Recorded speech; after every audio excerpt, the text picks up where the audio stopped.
Tes. Bismillahirrahmanirrahim. Assalamualaikum warahmatullahi wabarakatuh. Innal hamdalillah nahmaduhu wa nasta'inuhu wa nastaghfiruh wa na'udzu billahi min shururi anfusina wa min sayyiati a'malina. Man yahdihillahu fala mudilla lahu wa man yudlil fala hadiya lahu. Asyhadu an la ilaha illallah wahdahu la syarika lah wa asyhadu anna Muhammadan abduhu wa rasuluh. Allahumma salli wa sallim wa barik ala Muhammad wa ala alihi wa ashabihi ajma'in. Wa ba'd, hadirin jamaah salat zuhur yang semoga senantiasa dirahmati Allah Subhanahu wa taala. Kembali kita melanjutkan kajian kitab Riyadhus Shalihin di siang hari ini dengan bab yang baru, yaitu bab fadli az-zuhdi fi dunya wal hathi 'ala taqalluli minha wa fadli al-faqr. Bab keutamaan zuhud di dunia dan motivasi untuk mempersedikit dunia, dan juga tentang keutamaan al-faqr, kefakiran.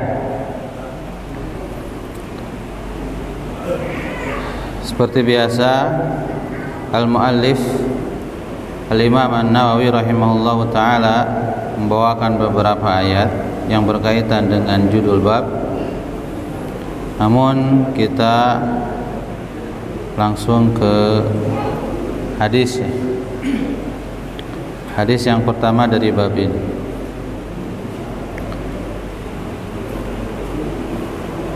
An Amr ibni Auf al-Ansari radhiyallahu anhu, dari sahabat Amr bin Auf Al-Ansari, semoga Allah meridainya, anna Rasulullah sallallahu alaihi wasallam ba'atha Aba Ubaidah ibn al-Jarrah radhiyallahu anhu ila al-Bahrain. Sesungguhnya Rasulullah sallallahu alaihi wasallam mengutus Abu Ubaidah ibn al-Jarrah, semoga Allah meridainya, ke Bahrain.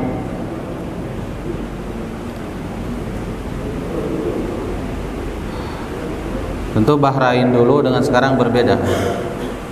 Mungkin Bahrain yang sekarang lebih kecil cakupannya dibanding dulu yang lebih luas. Fasami'at al-ansar biqudumi ilal Bahraini ya'ti bijizyatiha. Abu Ubaidah pulang dari Bahrain dengan membawa jizyah.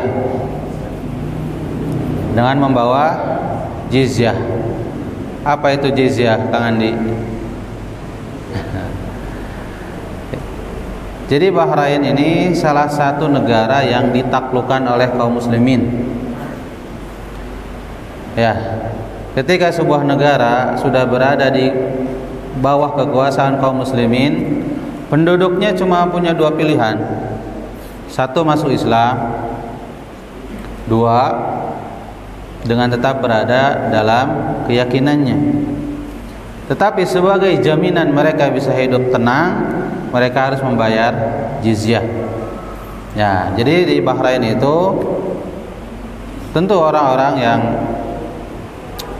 beragam, dan di antara mereka ada sekelompok orang atau mungkin banyak yang masih tidak mau memeluk Islam, namun mereka ingin tetap hidup tenang di sana sehingga mereka membayar jizyah. Nah, Abu Ubaidah ibn al-Jarrah, sahabat Nabi sallallahu alaihi wasallam, diutus ke sana untuk mengumpulkan jizyah, dan akhirnya beliau pun kembali ke Madinah membawa hasil jizyah yang ia kumpulkan. Faqadima bimalin minal Bahrain, maka Abu Ubaidah datang membawa harta dari Bahrain. Fasami'atil Ansar, maka orang-orang Ansar mendengar kabar tersebut. Biqudumi Abi Ubaidah, dengan kedatangan Abu Ubaidah. Fawafau salatal fajri ma Rasulillah sallallahu alaihi wasallam. Maka orang-orang Ansar ini kebetulan ya akhirnya salat bersama Rasulullah sallallahu alaihi wasallam di masjid. Ya, sehingga mereka pun bertemu dengan Rasulullah sallallahu alaihi wasallam. Falamma shalla Rasulullah sallallahu alaihi wasallam insarafa. Ketika salat subuh selesai, Nabi sallallahu alaihi wasallam langsung beranjak pergi. Fata'arradu lahu, tetapi orang-orang Ansar mendatangi beliau. Ya, memberhentikan beliau, seolah-olah ada hal yang ingin disampaikan. Dan Nabi Shallallahu Alaihi Wasallam sangat paham, ya, karena yang dimaksud Ansor di sini adalah sahabat-sahabat yang fuqara, sahabat-sahabat yang fakir, bukan sahabat-sahabat yang kaya. Ya, jadi tahulah ya, orang-orang fakir dari kalangan Ansar ketika mendengar ada jizyah datang dibawa oleh Abu Ubaidah, mereka ada harapan diberikan bagian dari jizyah tersebut. Fatabassama Rasulullah sallallahu alaihi wasallam hina ra'ahu. Maka Nabi ketika melihat antusias dari orang-orang Ansar ini, Nabi sallallahu alaihi wasallam tersenyum. Artinya beliau faham apa yang diinginkan oleh orang-orang Ansar. Ketika melihat mereka, Nabi langsung faham. Tsumma qala, kemudian Nabi sallallahu alaihi wasallam bersabda, "Azunnukum sami'tum anna Abu Ubaidah qadima bi syai'in minal Bahrain." Saya mengira kalian, atau mungkin zon di sini maksudnya yakin. Karena zon ini memiliki dua makna. Ya. Aku yakin kalian mendengar bahwa Abu Ubaidah telah datang dengan sesuatu dari negeri Bahrain. Faqalu ajal. Para sahabat Ansar mengatakan ajal, ya Rasulullah SAW. Faqala, maka Nabi bersabda, abshiru, bergembiralah kalian, wa amilu ma yasurukum, dan berangan-anganlah hal yang dapat memberikan kalian kebahagiaan atau yang menggembirakan kalian. Fa wallahi, maka demi Allah, mal faqra akhsha alaikum, aku tidak mengkhawatirkan kalian itu fakir. Aku tidak khawatir kefakiran menimpa kalian. Walakinni akhsha alaikum an tubsata ad-dunya alaikum. Namun yang aku takutkan adalah ketika dunia itu datang kepada kalian, diluaskan kepada kalian. Kama busitat ala man kana qablakum, sebagaimana dunia ini, harta ini diluaskan, diberikan kepada orang-orang sebelum kalian. Fatanafasuha, kemudian mereka pun berlomba-lomba mengambil dunia tersebut. Kama tanafasuha, atau maka kalian berlomba-lomba untuk mendapatkan dunia sebagaimana orang-orang sebelum kalian juga berlomba-lomba mendapatkan dunia. Fatuhlikukum, kemudian dunia ini mencelakakan kalian. Kama ahlakathum, sebagaimana harta itu atau dunia itu mencelakakan mereka, orang-orang sebelum kalian. Muttafaqun alaihi, hadis diriwayatkan oleh Al-Imam Bukhari dan Muslim. Baik.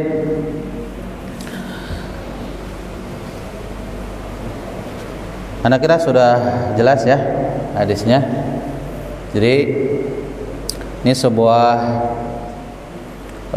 kisah kehidupan orang-orang Ansar yang hidup dalam kemiskinan dan kefakiran. Ketika mendapatkan kabar seorang sahabat Nabi membawa jizyah ke kota Madinah, mereka pun gembira. Dan itu fitrah. Ya, siapa yang tidak senang? Coba Kang Andi, misalkan jam 2 nanti kumpul di Al-Matuk, ada pembagian. Kira-kira bakal sedih atau senang? Antusias. Tidak ada di antara kita yang ketika mendengar hal tersebut ada sesuatu yang akan dibagikan kemudian merasa bersedih. Fitrah. Zuyyina lin-nasi hubbus syahawat minan nisa dan seterusnya. Ya, jadi di dunia ini memang disediakan oleh Allah Subhanahu wa taala perkara-perkara yang menyenangkan. Salah satunya adalah dunia. Dan itu fitrah, apalagi ketika seseorang itu betul-betul butuh kepada harta tersebut. Termasuk dalam hadis ini orang-orang Ansar. Ya. Baik. Nabi mengatakan absyiru, bergembiralah. Ya, jadi gembira ketika mendapatkan sesuatu itu hal yang wajar. Tidak disuruh bersedih juga. Ya, bukan sesuatu yang tercela ketika kita mendapatkan dunia dan bergembira. Tidak menjadi sebuah hal yang tercela. Kata Nabi, absyiru wa amilu ma yasurrukum, dan berharaplah sesuatu yang dapat menyenangkan kalian. Tetapi ada hal yang ingin ditekankan oleh Nabi SAW, bahwa Nabi itu tidak pernah khawatir sahabat-sahabatnya tetap miskin. Nabi SAW tidak takut sahabat-sahabatnya tetap menjadi orang-orang fakir. Tapi yang Nabi takutkan adalah ketika justru dunia itu datang dengan melimpah ruah. Ya. Dan ini bukan sesuatu hal yang masih ekspektasi, bukan, tetapi sudah terjadi dari kalangan umat-umat sebelum kita. Ketika dunia itu dibukakan, ketika dunia itu dimudahkan, itu menjadi fitnah, ujian yang bisa mencelakakan kita, dan sudah terjadi pada umat-umat sebelum kita. Siapa yang tidak kenal dengan Qarun? Tahu Qarun? Sebutkan dalam Al-Quran kisahnya. Ya, inna Qaruna kana min qaumi Musa fabaghu alaihi, dan seterusnya. Merasa dirinya memiliki bakat dalam mencari harta, sehingga dia menjadi sosok yang sangat kaya raya. Ketika diingatkan oleh orang-orang saleh dari kaum Nabi Musa, jangan terlalu gembira, jangan sombong, jangan congkak. Apa yang dia katakan? Qala inna ma utituhu ala ilmin indi. Sombong. Akhirnya apa? Allah benamkan ia ke dalam bumi beserta harta-hartanya. Disebutkan bahwa kunci gudang hartanya itu ketika digotong seorang diri nggak bisa itu. Harus dipikul oleh beberapa orang, saking banyaknya hartanya. Ketika dunia itu datang sebagai ujian, dan ketika ia tidak lolos dalam ujian tersebut, akhirnya dia binasa.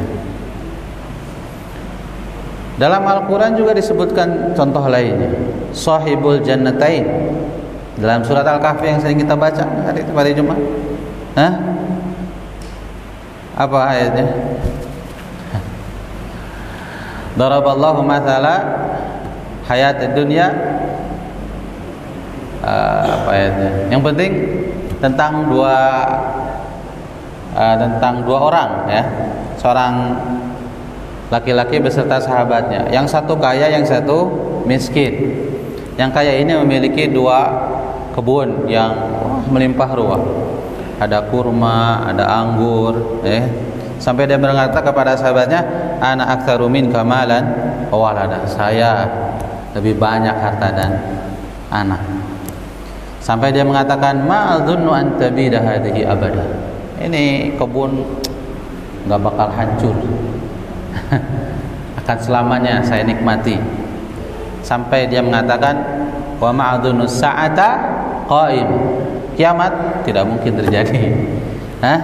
sampai dia mendustakan hari kiamat. Ketika diingatkan oleh sahabatnya, akafarta billadzi khalaqaka min turab, apakah engkau kafir terhadap zat yang menciptakanmu dari tanah? Diingatkan tetap saja sombong. Apa yang terjadi? Apa yang terjadi? Dihancurkan kebunnya oleh Allah Subhanahu wa taala. Digambar fa asbaha yuqallibu ala kafaihi. Ya, tidak tersisa hartanya. Ya, bahkan airnya pun yang dibangga-banggakan air itu mengalir di antara kebun-kebunnya itu hilang, tidak ada. Ya, jadi itu beberapa potret bagaimana dunia itu datang kepada seseorang sebagai ujian. Dan ketika ia gagal menghadapi ujian tersebut, maka itu akan membuat dia celaka. Karena memang sejatinya fakir atau kemiskinan dan kekayaan dua-duanya ujian. Ya, banyak yang selamat ketika diuji oleh kefakiran. Namun sedikit yang selamat ketika diuji oleh kekayaan. Karena dia tidak menganggap bahwa harta yang ia dapat itu adalah ujian. Ya, dan Nabi SAW mengkhawatirkan itu kepada sahabat pun juga kepada umat-umatnya. Jangan sampai dunia ini dimudahkan untuk kita, tapi justru itu akan mencelakakan kita. Dan itu juga terjadi setelah beliau meninggal. Ya, ketika Nabi meninggal digantikan oleh Abu Bakar, kemudian Umar, kemudian Utsman, kemudian Ali, dan sampai khalifah-khalifah selanjutnya. Kerajaan atau kekuasaan kaum muslim itu semakin luas. Betul. Islam itu semakin menyebar. Banyak negara-negara itu ditaklukkan, baik oleh peperangan ataupun penaklukan, artinya tanpa peperangan. Semakin luas, semakin banyak dunia yang dia dapatkan.